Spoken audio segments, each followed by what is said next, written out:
ഇൻഡിസൈനിൽ ഒരു simple layout എങ്ങനെ ചെയ്യുമെന്ന് നമുക്കൊന്ന് പരിശോധിക്കാം. ഇത് മുൻപ് ചെയ്തിട്ടുള്ള ഒരു മാഗസിൻ പബ്ലിക്കേഷന് വേണ്ടി ചെയ്തിട്ടുള്ള ഒരു ലേഔട്ടാണ്, ഒരു അഡ്വർടൈസ്മെൻറ്റ്. ഇതിൻ്റെ സൈസ് എന്താണെന്ന് നമുക്ക് ആദ്യം ഒന്ന് പരിശോധിക്കാം. അതിനുവേണ്ടി നമ്മൾ ഫയൽ ഡോക്യുമെൻ്റ് സെറ്റപ്പിൽ പോകുന്നു. ഫയൽ ഡോക്യുമെൻ്റ് സെറ്റപ്പിൽ Alt Ctrl P അല്ലെങ്കിൽ option Ctrl P in Mac ആണ് ഇതിൻ്റെ ഷോർട്ട് കട്ട്. ഡോക്യുമെൻ്റ് സെറ്റപ്പിൽ പോകുന്നു.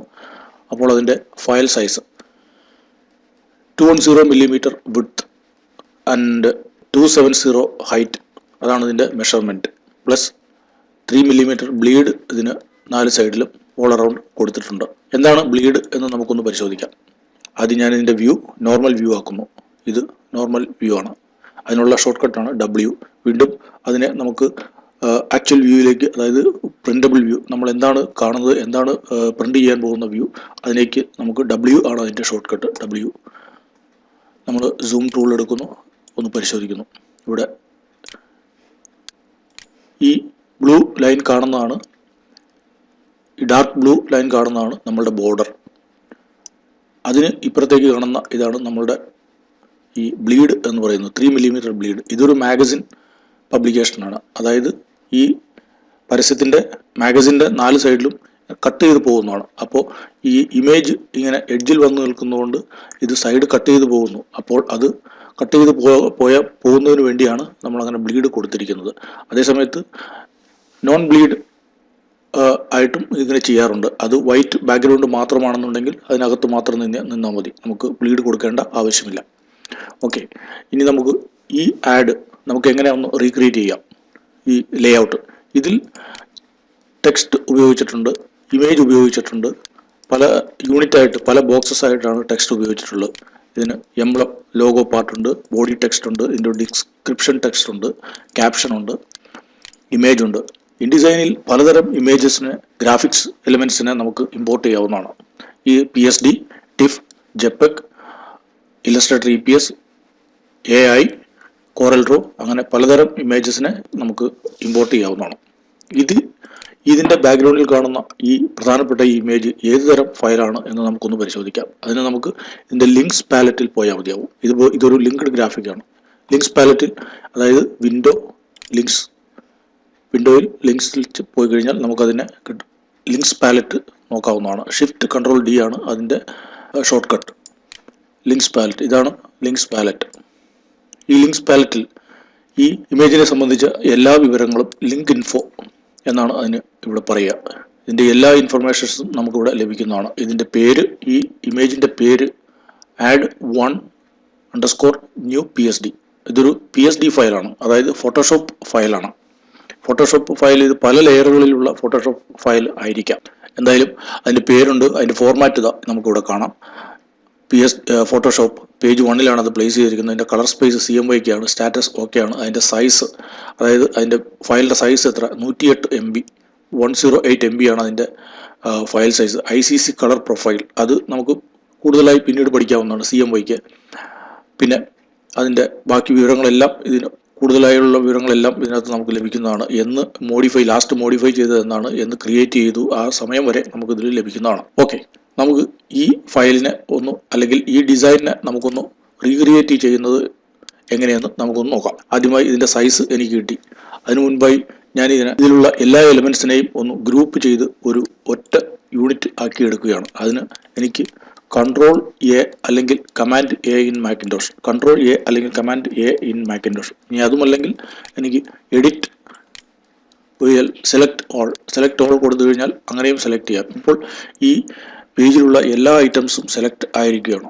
ഇവിടെ ഒരു കാര്യം നമുക്ക് കാണാം, ഇമോഷണൽ പാർട്ട്ണർഷിപ്പ് എന്ന ഈ ക്യാപ്ഷൻ, ഇതിൻ്റെ ടെക്സ്റ്റ് ഫ്രെയിം ഇതിൻ്റെ പേജിൻ്റെ പുറത്തേക്ക് വളരെയധികം നീണ്ടുപോയിട്ടുണ്ട്. ആ ടെക്സ്റ്റ് ഫ്രെയിം വളരെയധികം നീണ്ടുപോയിട്ടുള്ളതുകൊണ്ടാണ് ഈ സെലക്ഷൻ പുറത്തേക്ക് ഇങ്ങനെ നീണ്ടു നിൽക്കുന്നത്. അത് വേണമെങ്കിൽ നമുക്ക് ചെറുതാക്കാവുന്നതാണ്. ഇങ്ങനെ ആ ടെക്സ്റ്റ് ഫ്രെയിം ഞാൻ ഇങ്ങനെ ചെറുതാക്കി. ഇനിയും Ctrl A കംപ്ലീറ്റ് മുഴുവനായി സെലക്ട് ചെയ്തു. എന്നിട്ട് ഞാൻ അതിനെ ഗ്രൂപ്പ് ചെയ്യുകയാണ്. Ctrl G ആണ് ഗ്രൂപ്പ് ചെയ്യാനുള്ള ഷോർട്ട് കട്ട്. അതല്ലെങ്കിൽ കമാൻഡ് G ഇൻ മാക്കിൻടോഷ്. ഇനി അതുമല്ലെങ്കിൽ ഞാനിപ്പോൾ അൺഗ്രൂപ്പ് ചെയ്യുന്നു. അതിനെ Ctrl Z അൺഡു ചെയ്യുന്നു. ഒബ്ജക്റ്റിൽ പോയി കഴിഞ്ഞാൽ നമുക്ക് ഗ്രൂപ്പ് അൺഗ്രൂപ്പ് കാണാം. Ctrl G, ഞാൻ ഇവിടെ ഗ്രൂപ്പ് ചെയ്തു. അതിന് ഞാൻ കോപ്പി ചെയ്യുകയാണ്. കോപ്പി ചെയ്തു. Ctrl+C അല്ലെങ്കിൽ Command+C ഇൻ മാക്കിൻടോഷ്. ഞാനൊരു പുതിയ ഫയൽ ക്രിയേറ്റ് ചെയ്യുകയാണ്. പുതിയ ഫയലിന് നമ്മൾ ഫയൽ ന്യൂ ഡോക്യുമെന്റ് എടുക്കുകയാണ്. അതല്ലെങ്കിൽ Ctrl+N അല്ലെങ്കിൽ Command+N മാക്കിൻടോഷ്. എനിക്കിവിടെ അതിൻ്റെ സൈസ് ആവശ്യം, ഫേസിംഗ് പേജ് എനിക്ക് ആവശ്യമില്ല. സൈസ് എനിക്ക് ആവശ്യം ഈ 210 അത് കറക്റ്റായിട്ട് തന്നെ കിടക്കുന്നുണ്ട്. എനിക്ക് 270 ആണ് എൻ്റെ ഹൈറ്റ് വരുന്നത്. 270 mm ആണ്. ഇനി കോളം ഒന്ന് തന്നെയാണ് എനിക്ക് ആവശ്യം. Gutter space as per default അത് അങ്ങനെ തന്നെ കിടന്നോട്ടെ. മാർജിൻസ് എനിക്ക് ആവശ്യമില്ല. 0 കൊടുക്കുന്നു. 0 കൊടുത്തപ്പോൾ ഞാൻ ഈ ചെയിൻ ക്ലിക്ക് ചെയ്ത് ജോയിൻ ചെയ്തിട്ടാൽ എല്ലാ ബോക്സസിലും അത് അപ്ലൈ ആയിക്കോളും. ഇനി മോർ ഓപ്ഷൻസിൽ ഇവിടെ ബ്ലീഡ് ഉണ്ട്. ഈ ബ്ലീഡ് എനിക്ക് 3 mm ബ്ലീഡ് ഓൾ അറൗണ്ട് ആവശ്യമുണ്ട്. 3 mm ബ്ലീഡ് ഓൾ അറൗണ്ട് ആവശ്യമുണ്ട്. അത് ഞാൻ കൊടുക്കുന്നു. സ്ലഗ് അത് എനിക്ക് തൽക്കാലം ആവശ്യമില്ല. അതെന്താണെന്ന് നമുക്ക് പിന്നീട് അടുത്ത അധ്യായങ്ങളിൽ പഠിക്കാവുന്നതാണ്. ഓക്കെ, ഇപ്പോൾ എനിക്ക് ഇതാണ് എൻ്റെ ഫയൽ. ഇതാണ് ഞാൻ പുതുതായി ചെയ്യാൻ പോകുന്ന അതേ സൈസിലുള്ള അതേ ലേഔട്ടിനെ റീക്രിയേറ്റ് ചെയ്യാനുള്ള പേജ് ആണ് ഇത്. ഇവിടെ ഞാൻ ആ ഡിസൈനിനെ പ്ലേസ് ചെയ്യുകയാണ്.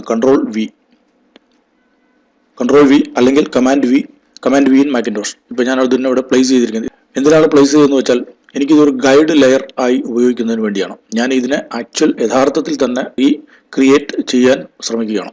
അപ്പോൾ എനിക്കൊരു ഗൈഡ് ലെയർ ആയിട്ടാണ് ഇതിനെ ആവശ്യം വരുന്നത്. ഒരു സ്ക്രിബിൾ എന്ന് വേണമെങ്കിൽ പറയാം.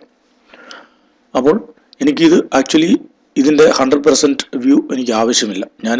എനിക്കൊരു ട്രാൻസ്പെറൻസി ഞാൻ ഇതിനെ ചെറുതാക്കുകയാണ്. ട്രാൻസ്പെറൻസി കുറച്ചിട്ട് എനിക്ക് വളരെ ചെറിയ ട്രാൻസ്പെറൻസിയിൽ ഇതിനെ കണ്ടാൽ മാത്രം മതി.